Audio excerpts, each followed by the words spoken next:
Hi, YouTube peeps. We're on to another interrogation. This time seems to be short because she's an A rank sinner. And as requested by some of my chatters in YouTube, let's go read Shawn. I haven't read this, okay? I just skipped the first phase so that um I could get a full affection on her. That's it. Let's see how fun is this. How light-hearted this is cuz the previous one we read was like um I think yeah. Shin just gave me a bit of a trauma, I guess. But still, I like Shin a lot. Anyway, let's go to Sean. Shawn hasn't made up the whole scenario. To avoid irreversible consequences, you'd decide to handle it personally. What is this? Archive of Chief and Sinner Shawn social media app chat history. Oh, okay.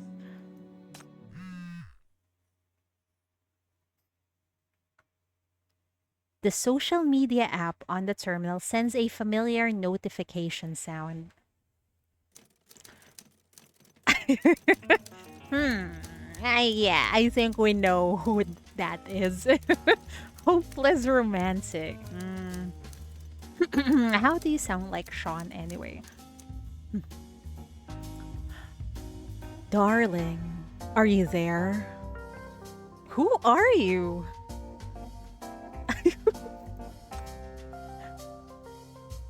That hurts, babe.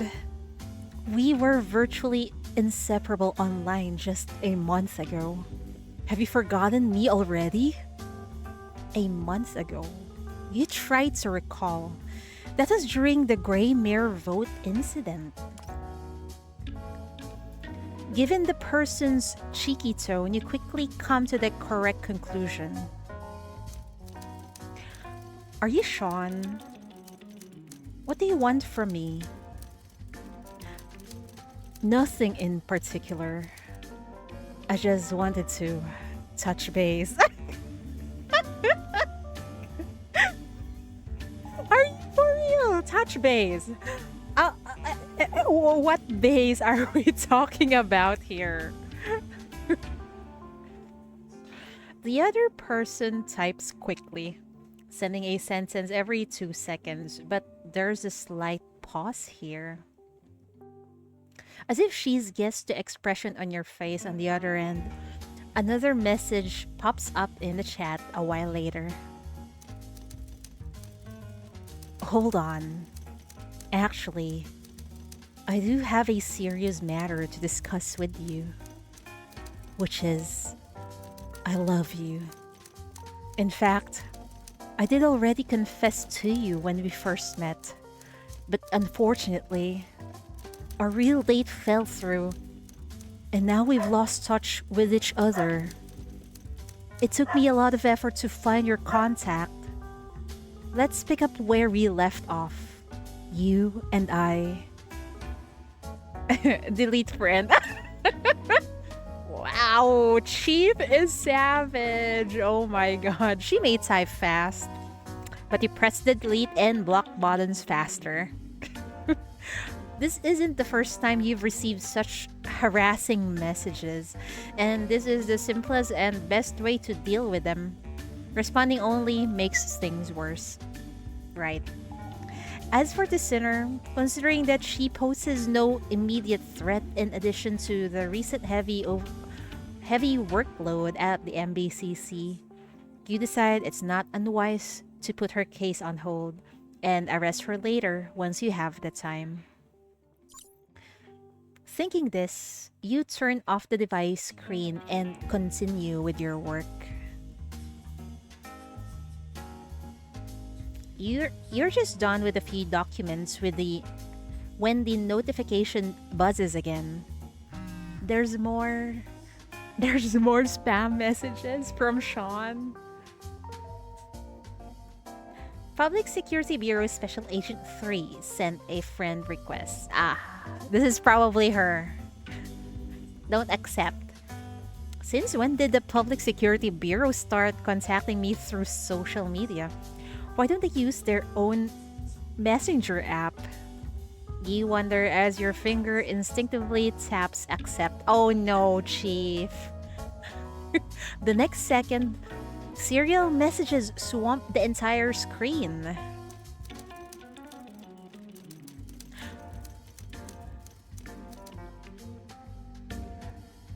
To tell you the truth, from the first moment I saw you, my heart stopped. Perhaps it was written in the stars. But then, I was afraid that you'd find it too rushed and reject me. As it turns out, I was probably right. It's been a month now. Maybe time has emboldened me, or the dread of losing you has surpassed the fear of being rejected. I know, I've always been a coward, but this time, I've decided to be brave. Call me a moth to a flame. After all, my life and my heart are already battered and bruised. What more do I have to lose? What is this essay, man? Fuck off. This is, the kind of person you really find annoying online. They they write spam messages towards you and send it towards you. Holy fuck, delete friend. It takes you less than 1.5 seconds to delete and block this time. A change of plan is due. You underestimate the harm this sinner could cause. It seems you have to move the arrest up your schedule. Sheep have had enough. At lunch, you scroll on your terminal while stuffing food from the plate into your mouth. Suddenly, a notification pops up at the top of the screen. It's Shawn again. Oh dear. Now she's the East Side Counselor 24. Sent a friend request. Note, please add me on here. This is my personal account. Oh, come on. Reject and block. This is what I do. Because recently, there's been a lot of spam and spam messages in messenger apps in my phone. That's what I do. That's a normal response, all right. Wait, I'm in the way. Hold on. You've never gotten along with the council, and that name is too ridiculous even for a personal account. You don't have to guess to know who that might be. You're getting better at this reject and block thing. It now takes less than 1 second. At 3:15 a.m., having finished the day's work in your nighttime routine, you collapse onto the bed. Oh no, it never fucking ends, even at nighttime. At least spam calls only happens on daytime in this side of the world. I mean, in my phone. The ominous notification sound tenses you up. Out of job duty, you can't just ignore it. But as soon as you turn on the terminal, you immediately regret it. Oh my god. He gave up on using, on thinking a different, what's this username? Hopeless Romantic 2929 sent a friend request. Note, I understand now. You refuse me. But what? Oh no, he's... because her messages cannot get through. She's using the notes to send message. Oh my god. Okay, where were we? I understand now. You refuse me. But what of it? If I can't have your love, I want your hatred at least. Being hated is better than being forgotten. I just want to secure a place in your heart. As long as you remember me, I still have a chance. Stop! She's such a fucking loser. Delete social media app. Good job, Chief. That will give you peace and quiet. You don't wait for the sweet talker to clog up your chat. Instead, you tap uninstall decisively. Good job. This sinner poses a significant threat and must not be allowed to roam free. You decide to initiate an arrest as soon as you finish breakfast the next day. Oh no, now someone is fucking calling. Can we just sleep, hang up, and turn off the terminal? Poor Chief. So this can't wait until tomorrow. Chief have had enough. 5:20 a.m. Holy fuck, 5:20 a.m. I'm still sleeping at that time. Inside an East Side apartment, a dozen of fully armed operatives spread out neatly, moving toward the fourth floor without a sound. Door breaching tool in hand, the operatives are about to barge in. Wait, I'll do it. You knock on the slightly worn and poorly soundproof door. Coming. Babe, I didn't realize we've been chatting for so long. My food delivery is here. Just one sec. Be right back. The moment the door opens, a woman with fair skin and slender figure comes into view. The two of you lock eyes for a second. Aren't we supposed to meet in person? Hopeless romantic. Here I am. As you speak, an incredible range of expressions flashes by the woman's face in just a few seconds. Finally, she gives a hearty smile and opens her arms towards you. What the fuck? I thought she'd be surprised or run away. Watch out! She's going to attack Chief! The operatives around you raise their guns. Your previous close calls have made them a bit overreactive. Clearly, the woman in front of you doesn't seem poised for attack. It seems the only way to spare her some suffering is to subdue her yourself. I didn't know Chief can do this. Give her an over-the-shoulder throw. Whoa, Chief is capable of doing that? I'm amazed. Before the operatives can fire, you grab the woman's arm. She's lighter than you expected and seems to be weaker in strength than you. So you muster your power and bend down. The whole sequence clean and swift. Poor Shawn. Oh. 2 seconds later, staring down at the unconscious sinner. What? That made her unconscious? How weak is she? The operatives report the situation to the Insel Center. Operation successful. The target is unconscious. At this moment, you finally feel utterly relieved. Take her away. Let's head back. Oh, hi, Shawn. This is going to be a headache. I think. Since entering the interrogation room, the woman hasn't taken her eyes off you for a second. Those eyes are filled with an unsettling affection that makes your skin crawl. Tell me, why did you approach me? Even when being grilled, Shawn shows no guilt or hesitation. Because I can't shake my feelings for you. Didn't I tell you that from the beginning? I just didn't expect your love to be even more fervent than mine, to the extent that you couldn't even wait for us to get to know each other. more before using such an extreme method to approach me.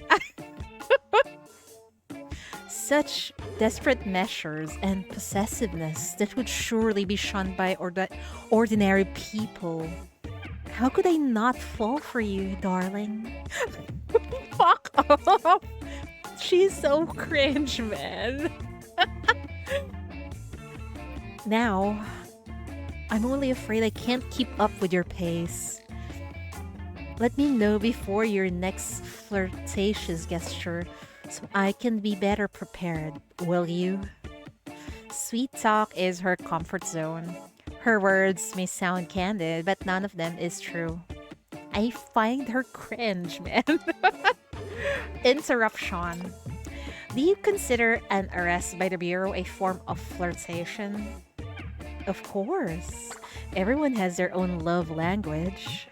Given how stressed the average person is in this city, I wouldn't even consider this a quirk. As she speaks, Shawn ruffles her hair, already disheveled hair.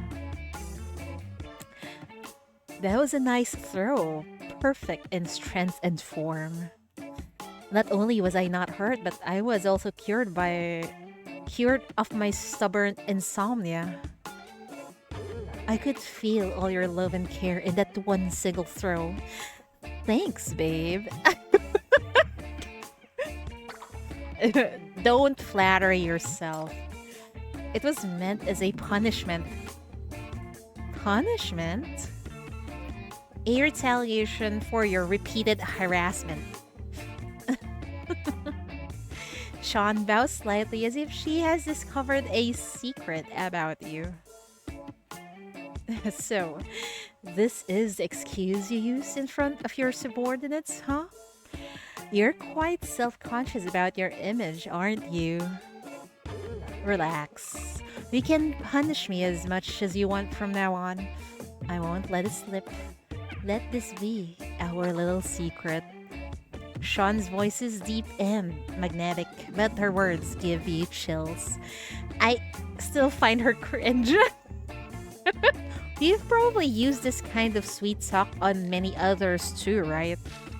You've been casting nets across various social platforms and attracted countless victims. Be honest. Tell me all about them and your intentions.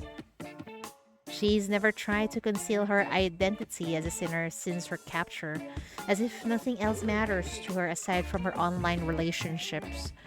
Your investigative instincts tell you there's more to it. Although faced with your pressing questions, Shawn doesn't seem inclined to come clean. She stretches her back lazily and begins in a wistful and languid tone.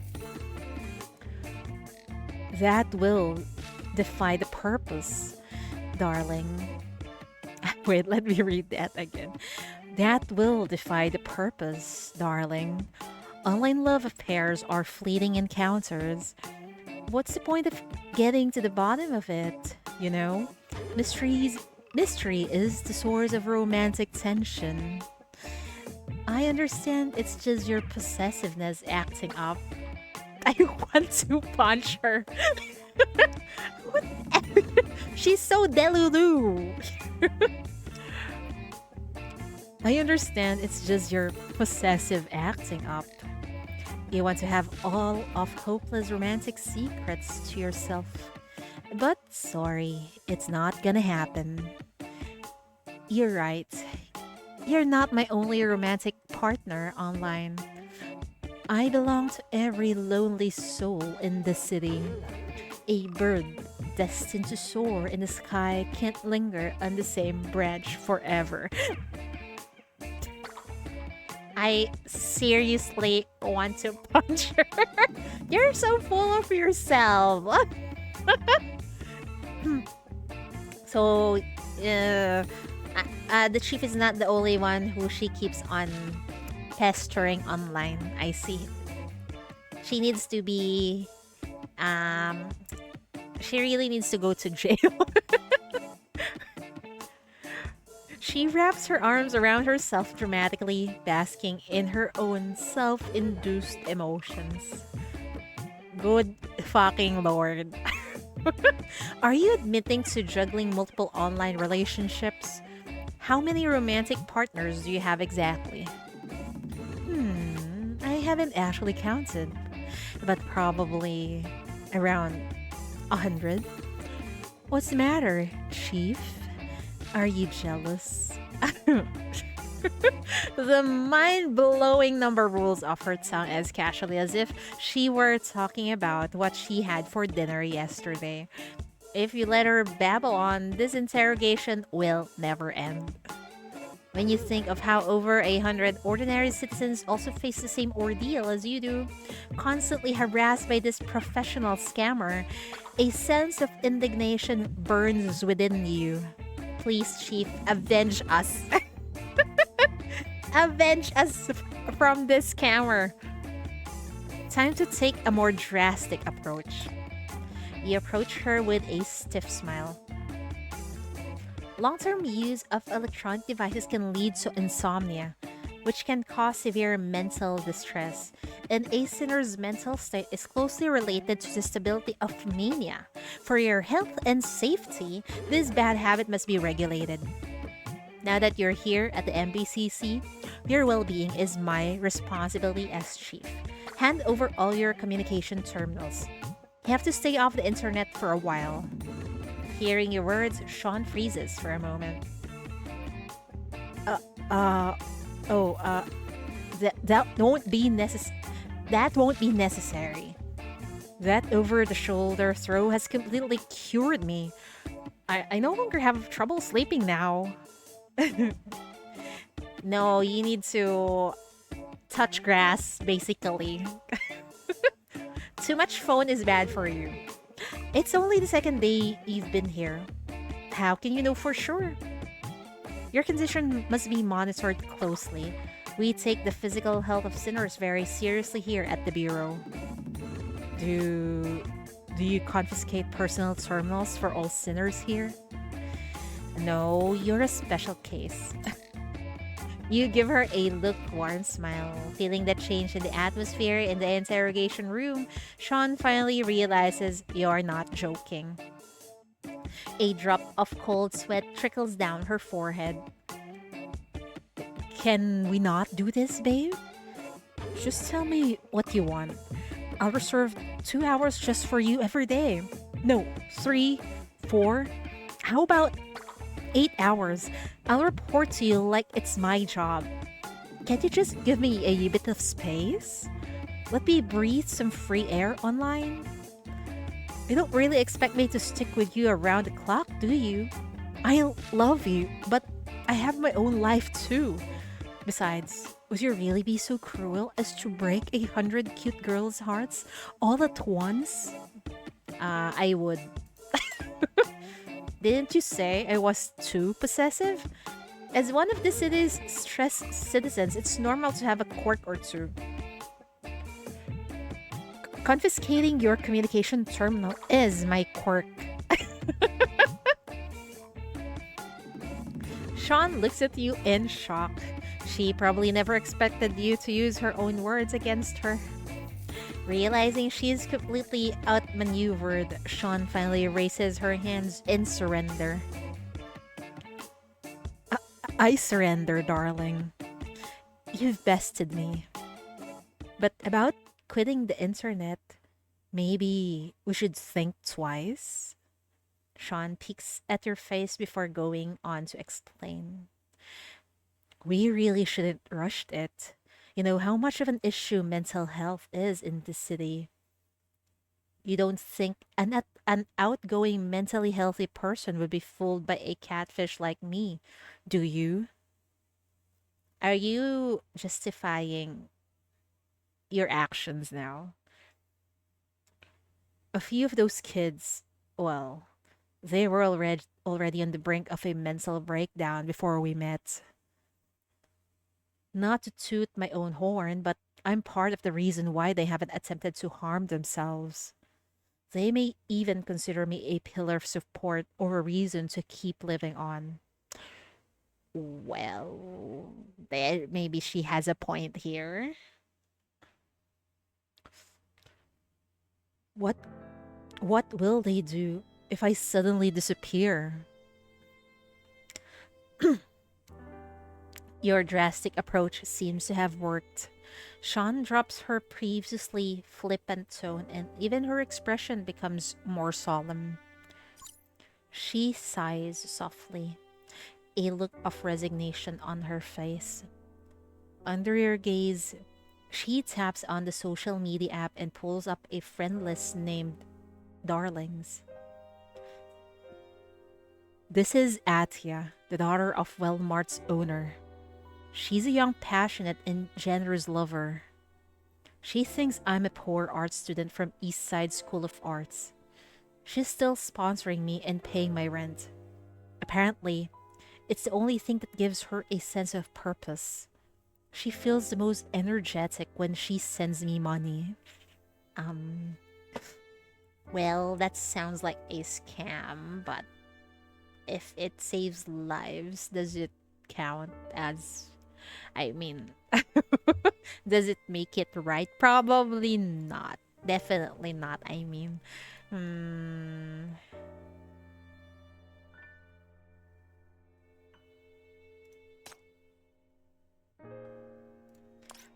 Though she seems generally listless, Shawn seems quite confident when talking about her prey. North Shore Breeze, this one's from Sin. Um, Now it's called the West District. Used to be a gang, but I think she's already quit.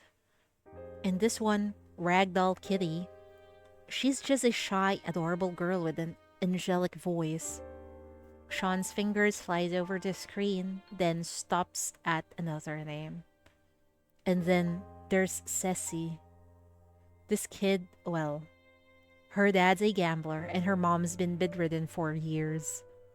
She worked really hard and got into Banyan Medical College and has been juggling school and work.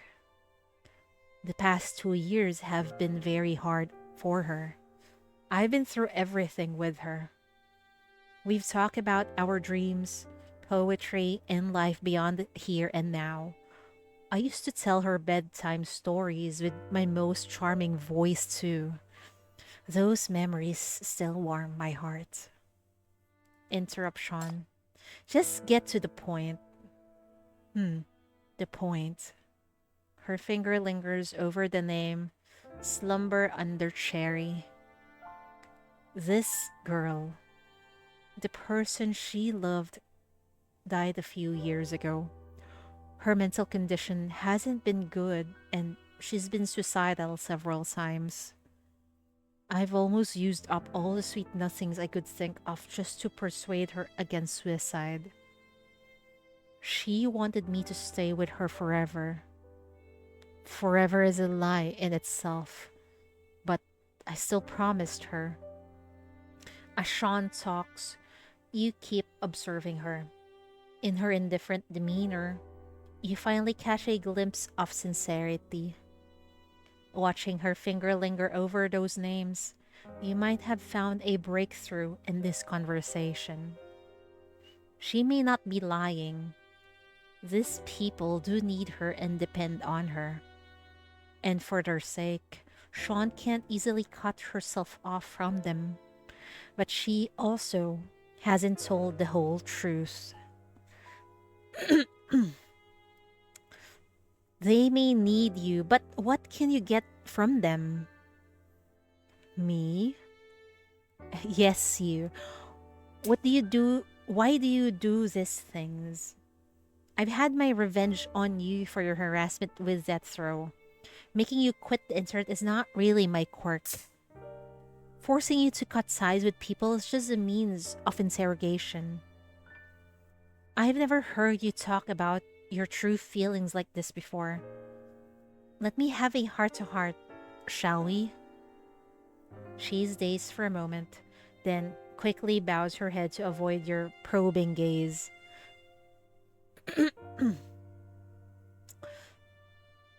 That's why I rarely do real dates. I can't stand a crystal clear gaze like yours. Why do I go around flirting with people online? If I say I have no idea, would you believe me? Hard to say. Well, she seems to be sincere, so I think I'll believe her. I believe you. But we can find the answer together.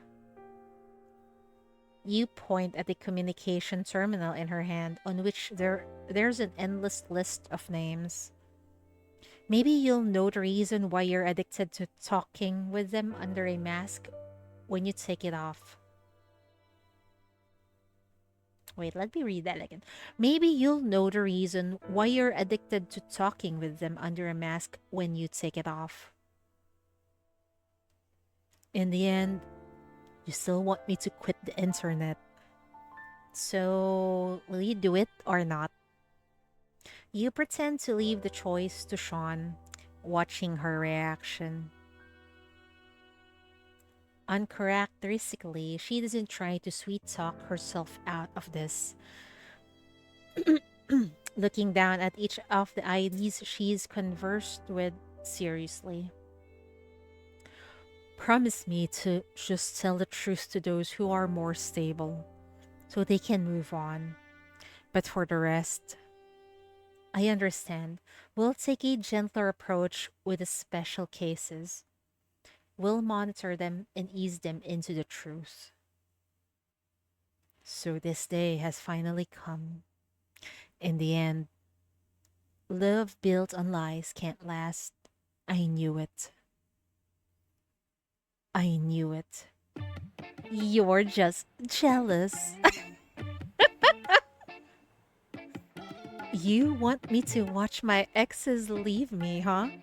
I gotta say, you're kinda sadistic. Well, you'll have me all to yourself then. I'm in your thrall, babe. As if the sincere confession never happened. The heartbreaker returns to her usual nonchalant self, throwing you a coquettish wink. Shawn hasn't made up the whole scenario. To avoid irreversible consequences, you decide to handle it personally. Well, I get a feeling she's quite sincere earlier on. She just wants to tease the chief. That's why she acted like that. At the end, you're fully prepared. It's time to rescue the deceived crowd from Shawn's clutches.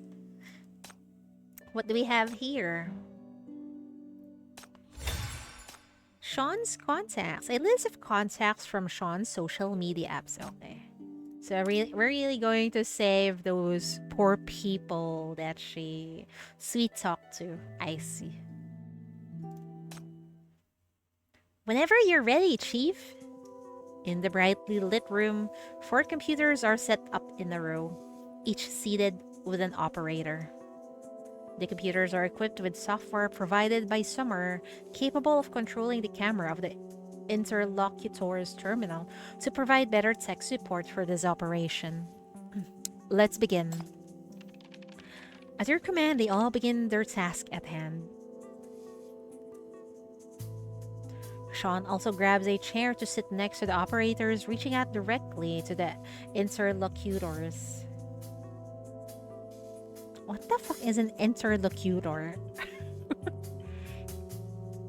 Start with the ones who are more stable emotionally. The cruel moment has finally arrived. Shawn's attitude toward this operation has been vague. Despite seeming resistant and evasive, she complies with the plan.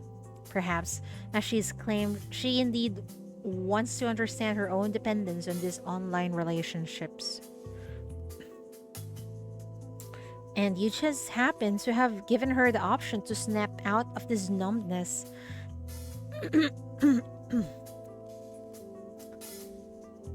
Let's begin with Atya. Objectively, she's successful in all aspects of life. We're least likely to run into a problem with her.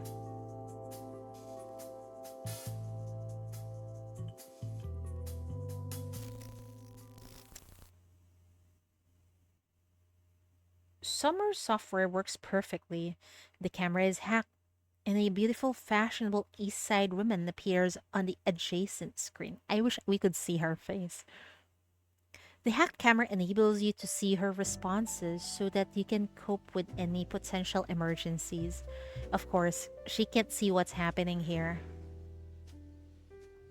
This is, of course, in no way ethical, but considering the victim's mental state and safety, it's not entirely unacceptable. So basically, the computers we're using is used to eavesdrop on people or spy on people. This is dangerous tech.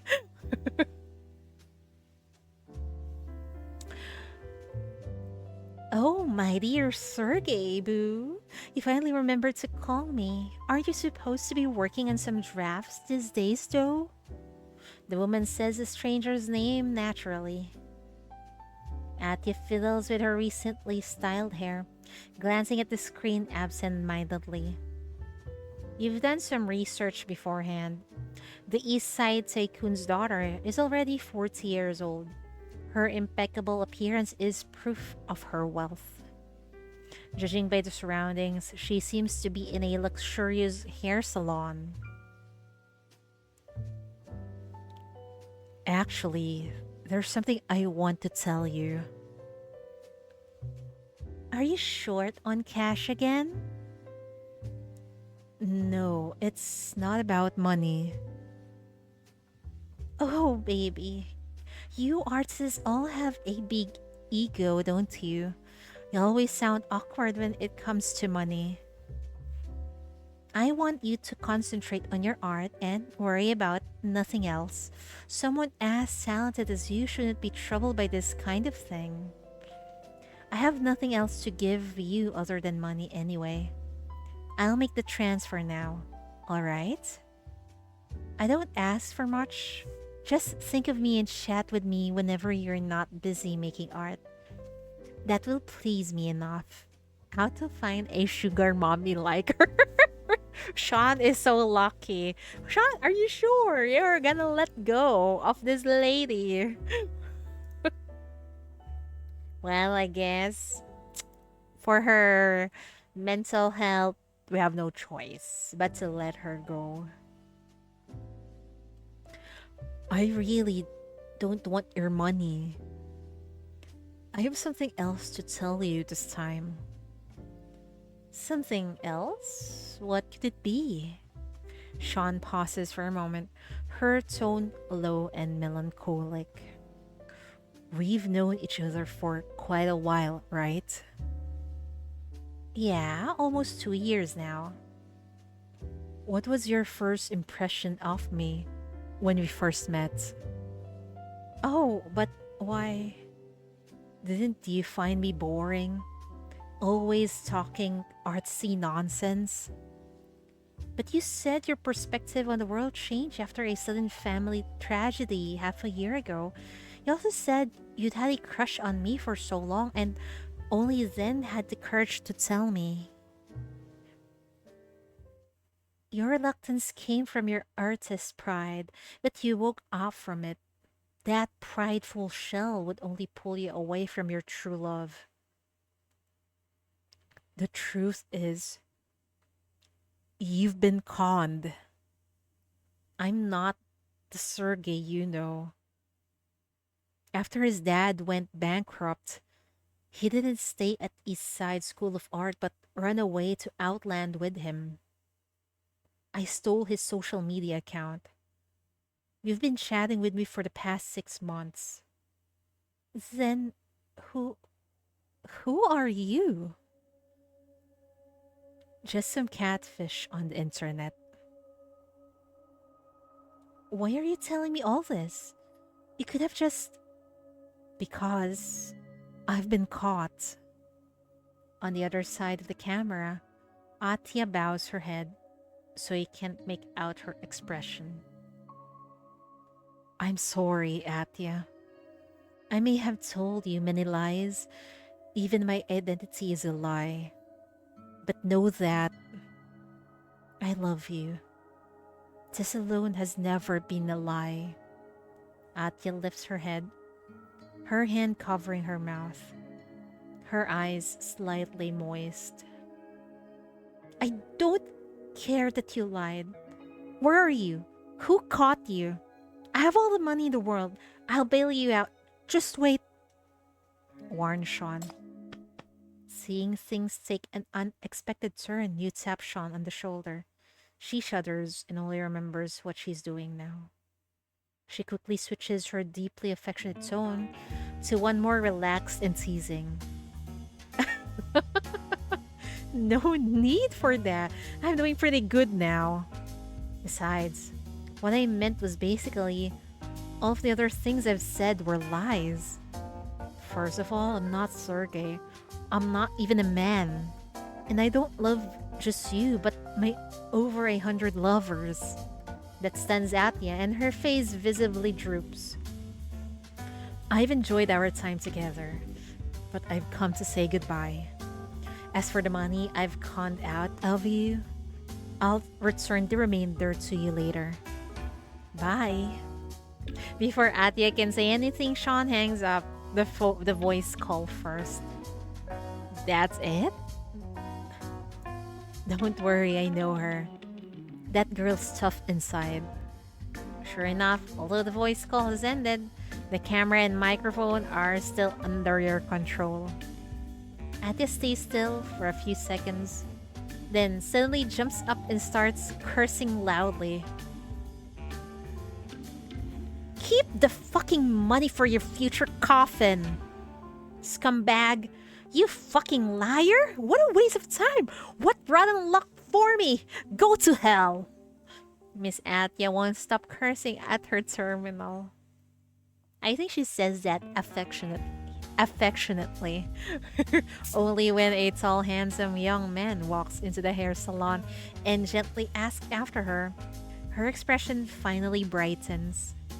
At last, the farce ends with Atya walking out of the hair salon arm in arm with a man, chatting and laughing. Finally, she moved on with Shawn. But that's so fast. You notice that Shawn looks surprisingly calm as she watches her previous intimate find someone else to lean on. It seems that cutting ties with Atya isn't enough to stir up Shawn's deepest feelings. Alright, next up, North Shore Breeze. The operator opens up the chat skillfully, and soon the video fills the screen.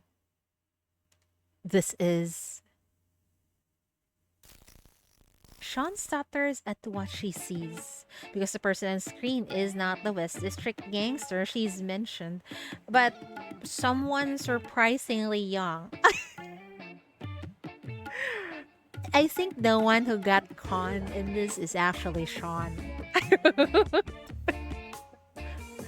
You even find her face somewhat familiar. You think you've seen her with the homeless. Seeing it's Shawn, the girl clears her throat and accepts the call. What do you want? Her voice is unexpectedly deep, almost deep as Shawn's. It's also deep. I'm sorry. Hey, just wanna... We're all adults here. You don't need to sugarcoat anything. Someone in the room can't hold back their laughter. Though that may expose the operation, you can't blame them, for the girl looks way too young and innocent to be saying that. Shawn spreads her hands innocently to say she doesn't know who that is. Someone's laughing next to you? Who's with you? A colleague. A male colleague? Seeing the girl's suspicious face, Shawn scratches her face. Fine, I lied. It's not a colleague. And I'm not an office worker from East Side. My identity and backstory are all made up. What? The girl's voice jumps an octave, unable to sustain the deep tone anymore. Oh. It's always supposed to be what? See? So you haven't been truthful with me either, have you? A little girl like you is never my type. It goes against both my preferences and morals. Good for you. I've thought about it. Breaking up is our only option. Also, what the fuck? Can you really have relationship online? For me, I think you will just, it all will end up with it it will end well. Everyone would just separate. You, you, where do you live? My boss is the guardian of the homeless. Just you wait. I'll fucking bring 3 truckloads of people to find you at his side. Shawn hangs up abruptly before the girl can finish.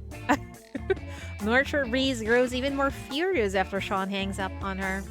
Fortunately, her classmate notices that and calms her down, telling her the next lesson is gym class, which helps extinguish the girl's rage. Though she's still visibly upset, it doesn't stop her from enjoying the gym class. Great. She's not too attached with Shawn. Okay, that's settled. Moving on. Shawn adjusts her headset with a neutral expression. This girl didn't show you a new side of Shawn either. Next up is Ragdoll Kitty. I really like her. She's so shy, and her voice is sweet like honey. What a cutie. You've already said that. Hurry up. The operator doesn't let Shawn wait any longer and presses the voice call button. Hello? After a brief tone, you hear a voice from the other end. Just as Shawn's described, it's a delicate and sweet voice, like that of a cute girl from an anime. So it's supposed to be hello? Hello? It's the first time you've heard such a voice in real life. I can't do a cutesy anime voice. Oh dear lord. But maybe because the other person has the light switched off, we can't see anything on the screen. Uh-oh. Oh no. Oh, if a person would like to dwell on darkness like this, I think that's one sign of depression. Hey, it's me. Hopeless romantic? You don't usually call me at this hour. Did something happen? Shawn gives you a complicated look and sighs heavily, seeming agonized. Hey, you're scaring me. What happened? Although you can't see the other person's face, she sounds adorably pitiful, as if she is going to cry any moment. Shawn remains silent and deliberates for a while before breaking it to her with great difficulty. So, I know it's sudden, but I'm breaking up with you. Oh shit. The microphone picks up some loud noise. It seems she was lying on the bed until these words jolt her up. Did I do something wrong? Why would you say that? Shawn clutches her own chest painfully. No, it's not you. It's me. Oh no, we don't. For personally, me, I don't like it if the other person says, no, it's not you, it's me. I'm tired of that bullshit. But, Ragdoll Kitty's already sobbing. You hear heavy and rapid footsteps, followed by the click of a light being switched on. The next moment, a menacing, stubbled face appears in front of the camera.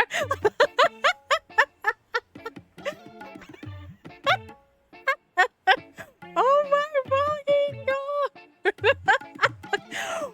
Is this Ragdoll Kitty? Oh my god. For a dude, he has a cutesy voice. I cannot. We've been scammed. Holy fuck.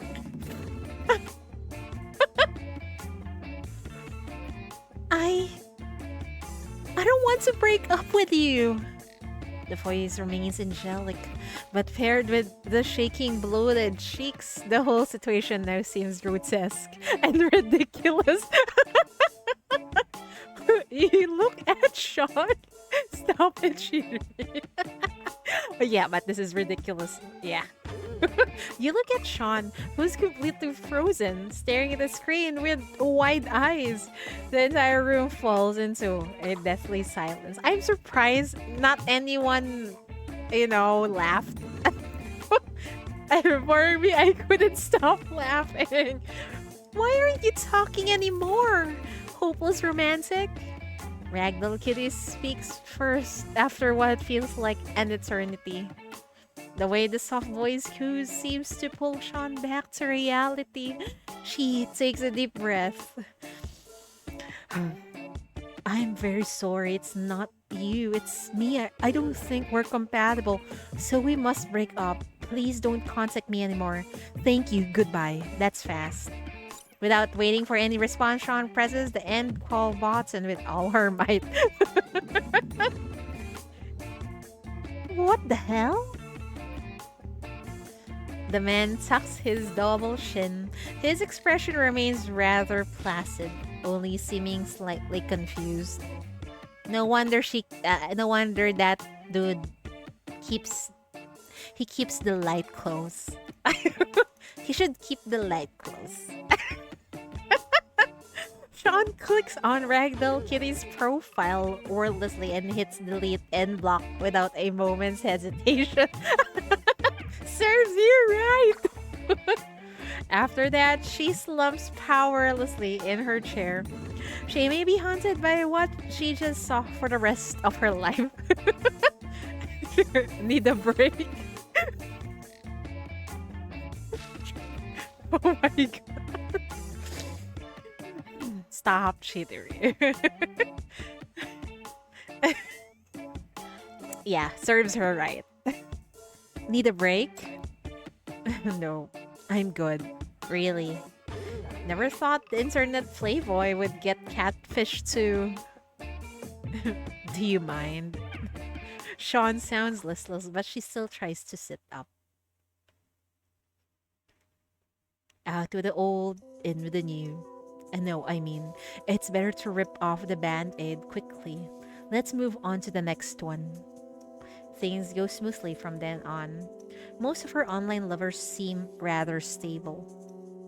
Ceci, who once discussed poetry and life beyond the here and now with Shawn, the girl who's studying at Banyan Medical College while working, also appears normal. She's in the library and seems somewhat apprehensive when she sees Shawn's call. She only accepts the call after running outside. When Shawn tells her about the breakup, she actually looks relieved. Other than that, she doesn't appear particularly emotional. And after hanging up, she immediately rushes back inside the library for fear that someone may take her spot. That seems to be the only thing on her mind. Indeed, after all, love isn't a necessity in life. Dejection is written all over Shawn's face, even more than exhaustion. As smoothly as everything is gone, dealing with over 100 online lovers has taken nearly 10 hours. Shawn is now both physically and mentally worn out. She seems to feel a sense of loss over splitting up with her lovers, or perhaps she's just perplexed by these uneventful breakups because it feels like this is not the real relationship that she's looking for. Fortunately, only a few names remain, but you've noticed that Shawn has deliberately skipped that girl named Slumber Under Cherry. Uh, just as you want to tell Shawn to rest a bit more, you hear the sudden chimes of the ringtone. Uh-oh, finally this is happening. Before the operator reaches out to her, Slumber Under Cherry calls Shawn first.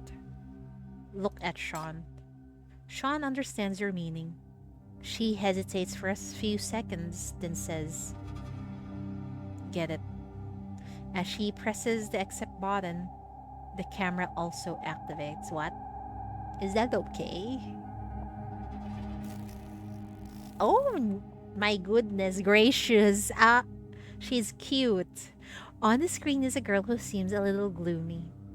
Neither side speaks first, making the air eerily quiet. The silence goes on for a while before the girl finally breaks it. Where have you been? Sorry, I've been busy. With what?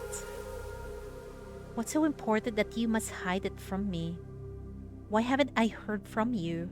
You promised you'd always be there for me. Uh oh, uh oh, uh oh. She sounds like a possessive kind of person. Might be close to a yandere, perhaps? We'll see. Just a few sentences into the exchange, you start to feel a twinge in your stomach. Shawn sighs silently, which gives away her intention to her sensitive target.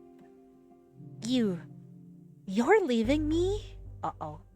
No, I just want to set things straight. You're leaving me. You're leaving me? You're leaving me? You're leaving me? You're leaving me? Just like my sister did. No, I'm just... On the screen, the girl shoots a chilling look. Uh-oh.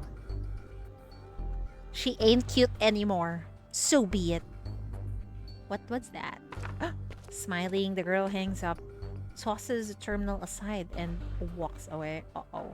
Everything happened too fast. When the footsteps gradually fade away, it finally occurs to you that this girl's mental state is extremely fragile.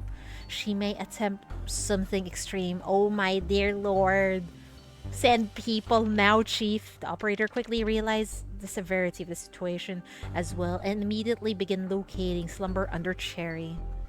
You pull Shawn up from the chair and stare at her, expecting an answer. She lives in Seaside Residence 1902, somewhere around there.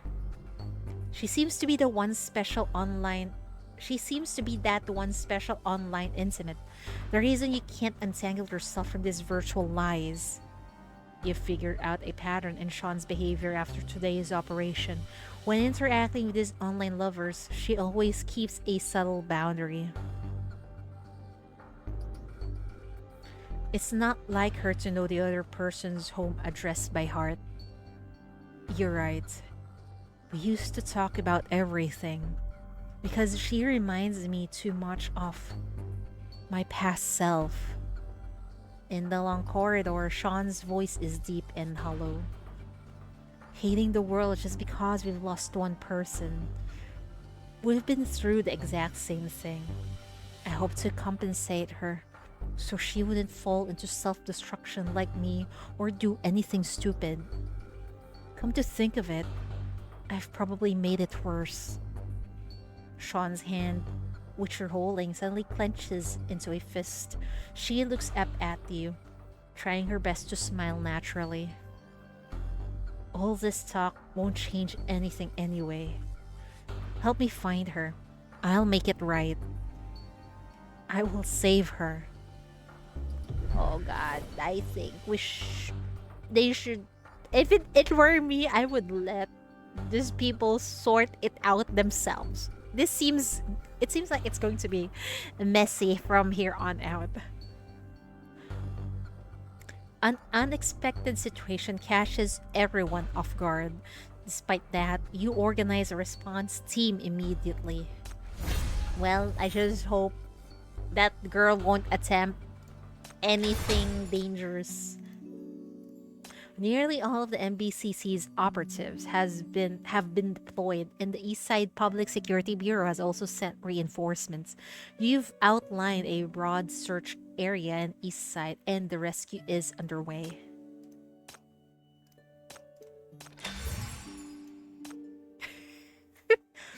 It feels like the chief is not getting paid enough for all this shit that's happening to her. An address range defined by compare various sources of info. Basically pointing the address. I.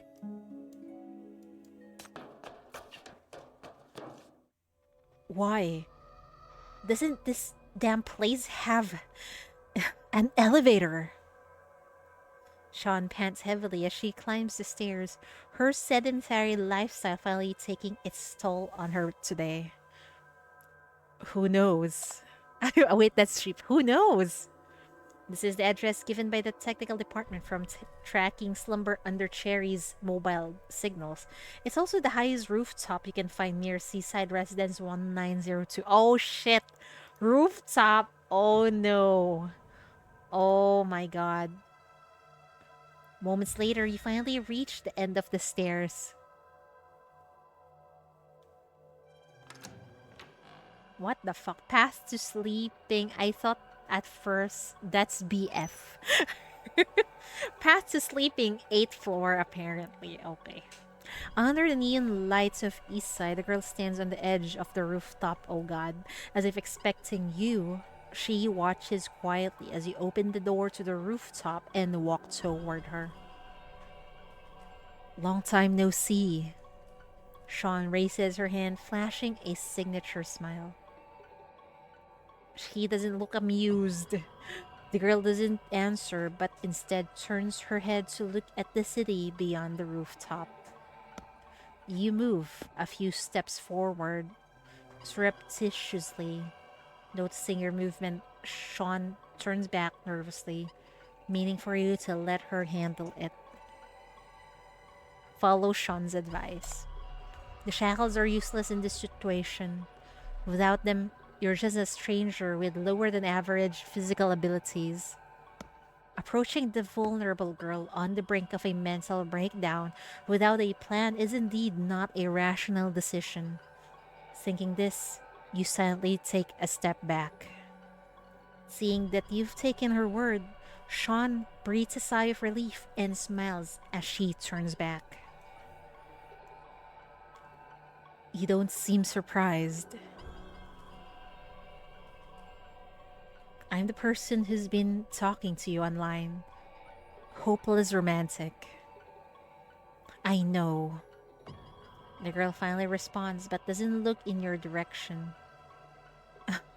Sorry, I don't look like those pictures I sent you.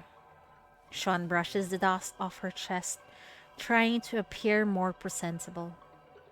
Anyway, this is officially our first meeting.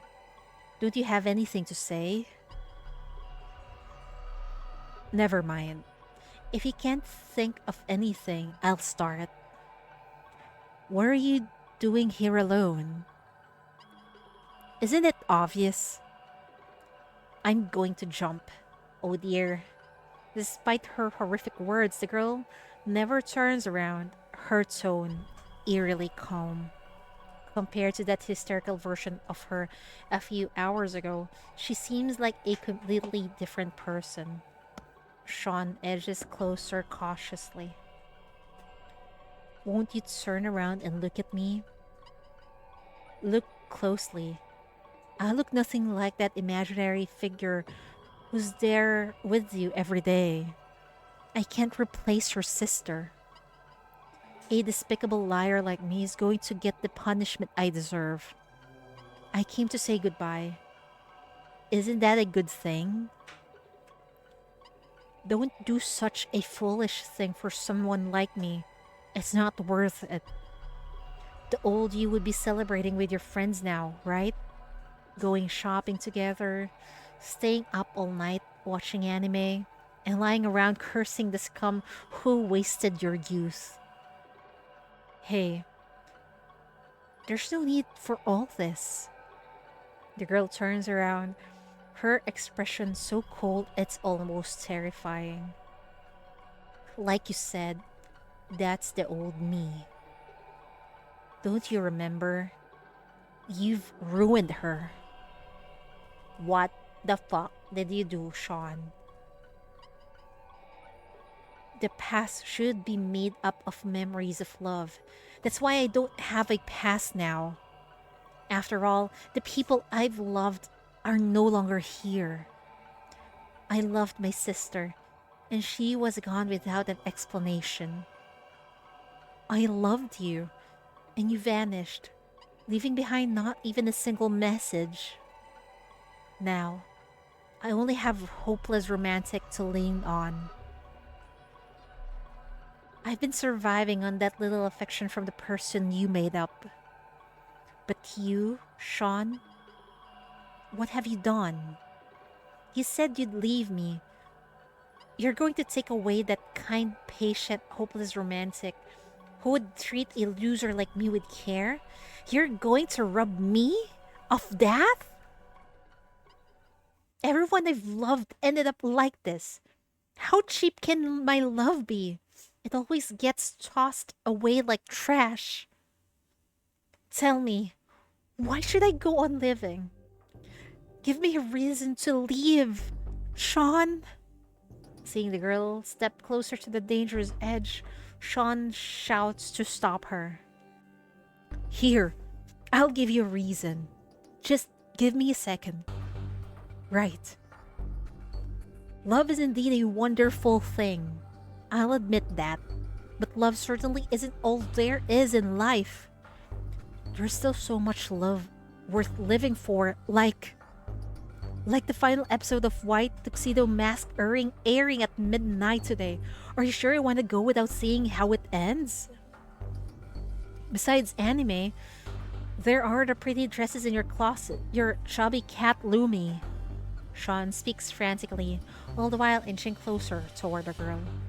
But you notice the girl on the edge of the rooftop takes a step back, a disturbing smile appearing on her face. Uh-oh. Liar. Do you even believe what you're saying? Her persuasion interrupted. Shawn freezes. If there are so many things worth living for, why do you spend all your time chatting with strangers online? Because you're searching for love. I know I'm not the one you're looking for.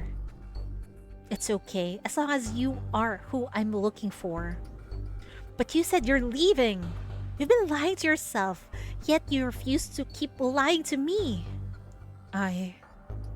Shawn is rendered speechless. The girl turns around and jumps. What the fuck? Stop her! Wait, that's Chief. Stop her! You instantly realize what's about to happen, but it's too late. Oh shit. The girl's dress billows in the night wind of East Side, like a colorful kite that no longer aspires to the sky, dropping lifelessly from your sight. At the same moment, Shawn leaps over without a second thought, stretching out her arm with all her might, half of her body reaching out, leaving only her legs on the rooftop. What the fuck? I don't think Shawn has the strength to pull up another person because of her sedentary lifestyle. When you rush to her side, you find her gripping the girl's wrist tightly. Gravity's pull on an adult is so heavy that Shawn, whose body lacks any regular training, immediately pays the price with a dislocated shoulder. What the fuck? The pain contorts her face, making her shake all over. If he hadn't grabbed Shawn's waist in time, she would have undoubtedly have been pulled to the ground along with the girl.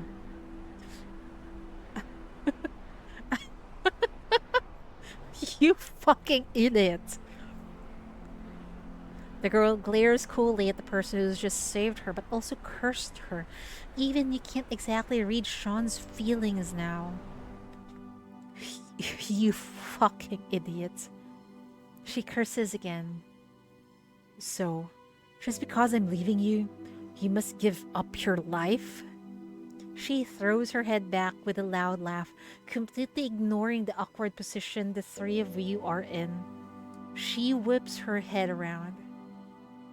Chief, let me ask you. Huh?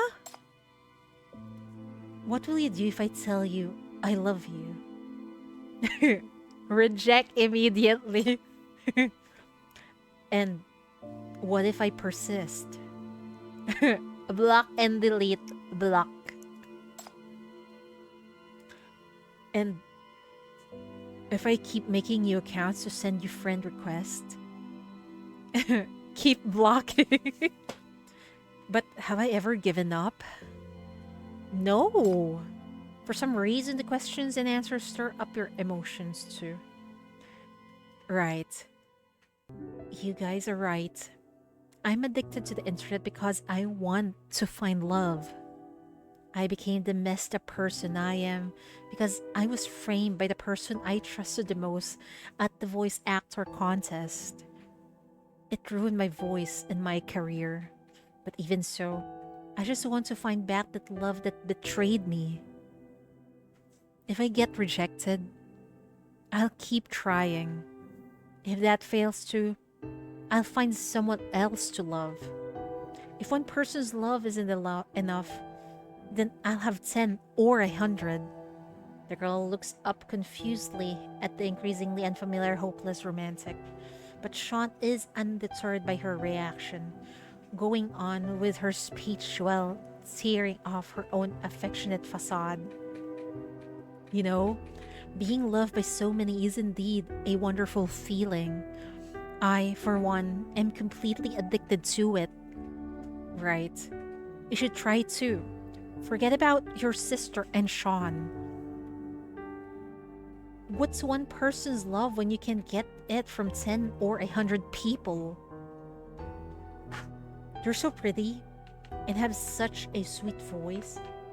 You can easily win everyone's love. You're crazy. I'm not crazy. You're crazy for not wanting all the love out there. I'm born to be a vagabond of love. A heartbreaker who's never lonely. And I'm the most self-aware and happiest person in the whole this city.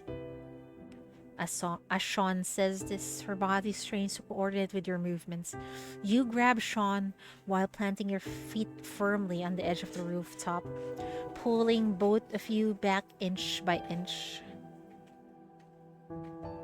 Give it a try, just once, and you'll be hooked. This is kind of messed up, but as long as we could keep a life in like this girl who have lost all reasons to live, I guess it's fine. At least she's alive. We could just fix her way of thinking eventually, I guess. After all, those are just fickle feelings destined to fade. Those people won't suffer any real loss, right? Shawn has exhausted all her strength. In the end, even her voice has grown hoarse. You can feel Shawn's body getting weaker, and with a dislocated arm, she's got no more strength to talk, let alone grab the girl. Try it. Once you get used to it, you can't forget. Finally, with one last pull, you drag the two of them back from the edge of the rooftop. Holy fuck, Chief is actually quite strong. She managed to pull up two adults. The three of you collapses on the rooftop. Other than the sound of the wind, you hear only Shawn's heavy gasp that sounds like she's concealing something. It could be her shoulder injury or something else. The operators arrive quickly upon your order, immediately proceeding to examine the girl's injuries from the failed jump. You and Shawn remain on the rooftop, seemingly still recovering from the narrowly averted crisis. Oh no, I've spilled everything. Now all my mystery is gone. Are you happy now, Chief? She pretends to joke casually while turning her back so you can't see her expression. At that moment, it must be the most vulnerable look after revealing her scars. Pat Shawn on the shoulder. You were really cool just now. Your vocal fry actually sounds sexier when you're not trying too hard to flirt. Vocal fry? You sure know how to flatter me. My voice got destroyed by poison. Doesn't matter, at least it's real. Same as the kindness you showed when trying to pull someone out of the same darkness. You're more charming and deserving of love than hopeless romantic, Shawn. Ah, Chief, you are a smooth talker. She turns around in a daze. The city lights shine on Shawn, the colorful hue seeming to highlight the scars on this fragile body. She patched up herself. Ding! A notification pops up on Shawn's phone. Slumbering under Cherry removed you from her friend list. The only slightly shocking but overly melodramatic incident finally comes to an end. Do you have work today? Or have my long endeavors finally paid off? Did the seed of love sprout in your heart? Did it finally bloom? Ignore Sean's flirtation. You have some important things to tell her today. In short, she's currently undergoing therapy. Her mood is stable now, with nothing out of the ordinary. The medical staff are my acquaintances. She's in good hands. Hearing your updates, Sean simply waves her hand unconcernedly. You don't need to tell me all this. I trust you. I trust you will handle this perfectly. Why don't you divert that attention to me? It's just a dislocated shoulder. You'll be fine after a few days. I'm not talking about my body, but my heart. These past days have been tough. It seems like everyone at the bureau is already taken, seeing that they're all immune to my charms. It's gotten to the point where I'm starting to doubt myself. Am I ugly? Or is my voice too unpleasant? What exactly is the issue? Have you already moved on, having just broken up with your online lovers? Do you really need to be loved? To be in love with tens or hundreds of people to fill the void in your heart? It was just some excuse I made up to stop the girl from attempting the foolish act. You don't actually believe it, do you? Doubt. I think that's sincere. And there's no void in my heart now. After all, it's already fully occupied by one single person. Meeting Sean's affectionate gaze, you can already guess what she's about to say. That person achieved what I couldn't, saving a girl who almost fell to the bottom of the darkness. That person has seen all my ugliness, but still looks at me without any judgment. That person denied what I said, refused my love, but still won't let go of me. Will never let go of anyone within reach, like a saint from some fairy tale. That's very accurate description of the chief. That person said I had to pay for my mistake in captivity for the rest of my life, and I'm only too willing. Your head throbs at Sean's passionate monologue. Quit trying that on me. You were literally just looking for a new prey in the MBCC. Oh well, I guess you can say that. Sean leans in closer to you, her eyes filled with innocence. After all, I don't know how else to get your attention. Am I a powerful sinner? No.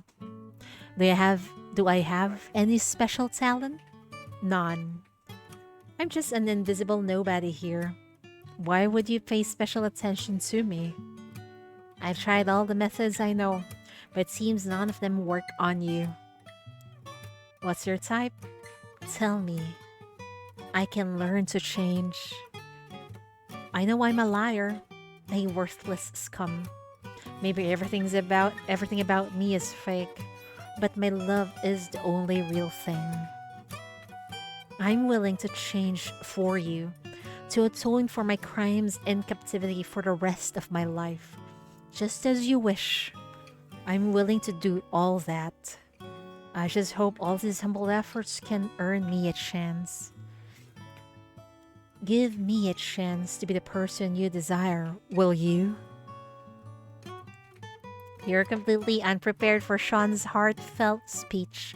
However, seeing her earnest expression, you don't have the heart to reject her with your previous cold attitude. So the two of you simply stare at each other in silence. Shawn burst into sudden laughter. Did that work, didn't it? Did you feel it? Did you get butterflies? Come on, be honest. Anyway, I think you did. Tell me the truth. Shawn moves closer, getting bolder. You feel a chill down your spine and your body reacts instinctively.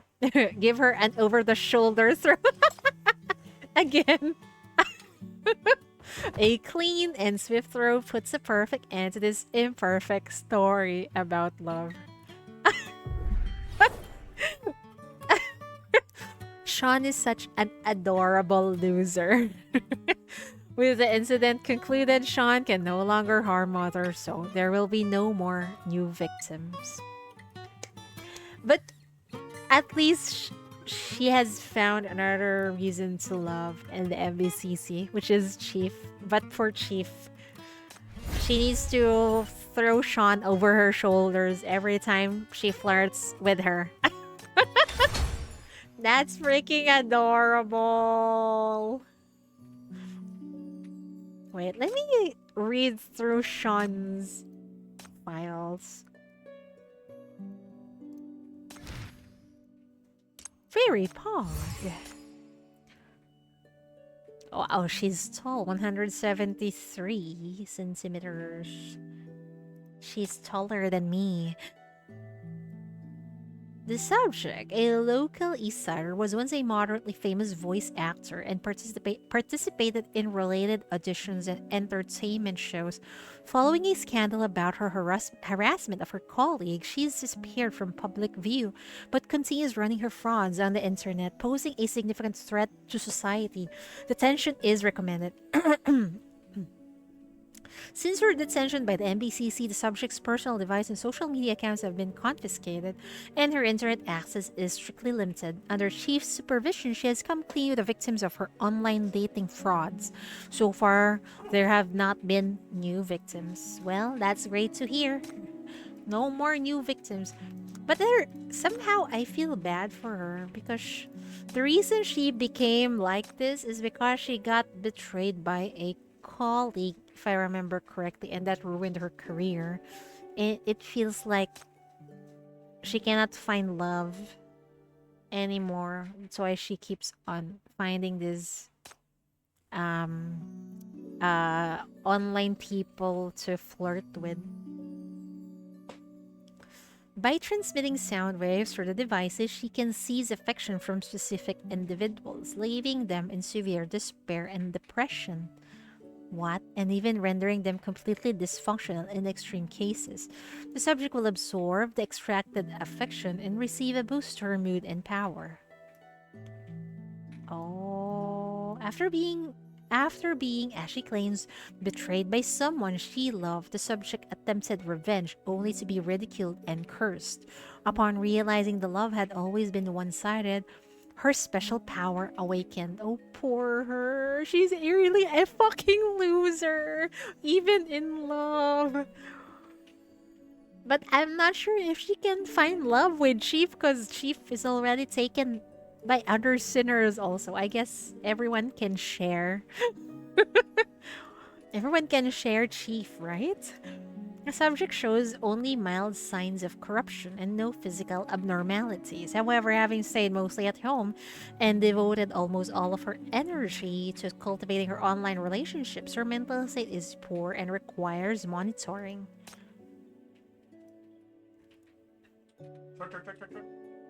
Hmm.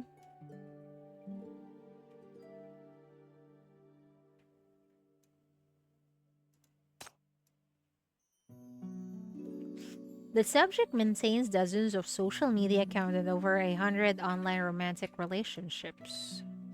Her prey spans a wider range and comes from all age groups and professions. Yeah, definitely all age groups and professions. The one with an angelic voice earlier actually is a man. That really cracked me up. The subject used to live a reclusive life in a rented apartment. She seldom exercised and had an irregular routine and monotonous diet.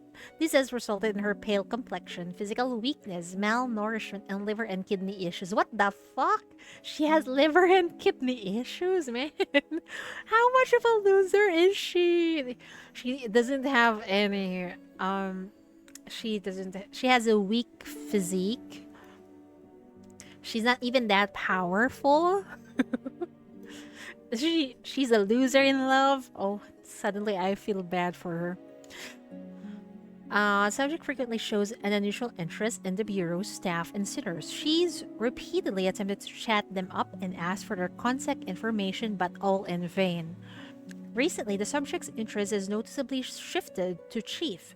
Besides the usual bombardment of online interactions, she always tries her best to get Chief's attention when they meet, openly engaging in physical contact. Typically, such a behavior are met with an over-the-shoulder throw by Chief.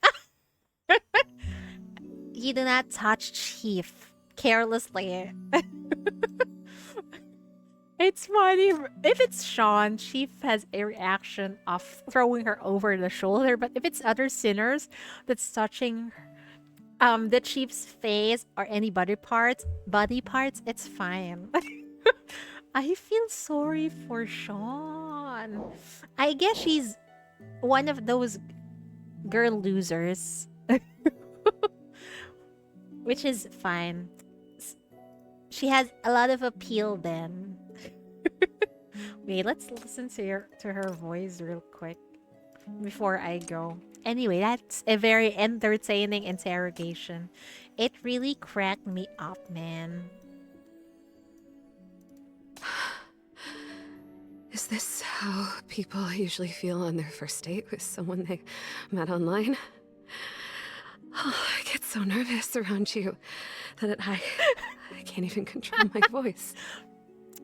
That sounds like she's about to, a cheatery gasm. I've sent the words, I like you, to many, many people. But strangely, when I text you, I always type them in and delete them over and over again. I don't know what's stopping me from sending them to you. Perhaps in my heart of hearts, I want you to hear it from my mouth. Damn. She's really a smooth talker, man. That sounds very sincere from her. She really just wants love from the Chief. Your profile page is unique. That's how every relationship of mine began. But I find myself lost for words when dealing with you. Is it because our relationship exists in real life? Yes. Oh, wait. Technically, you and Chief does not have a relationship, but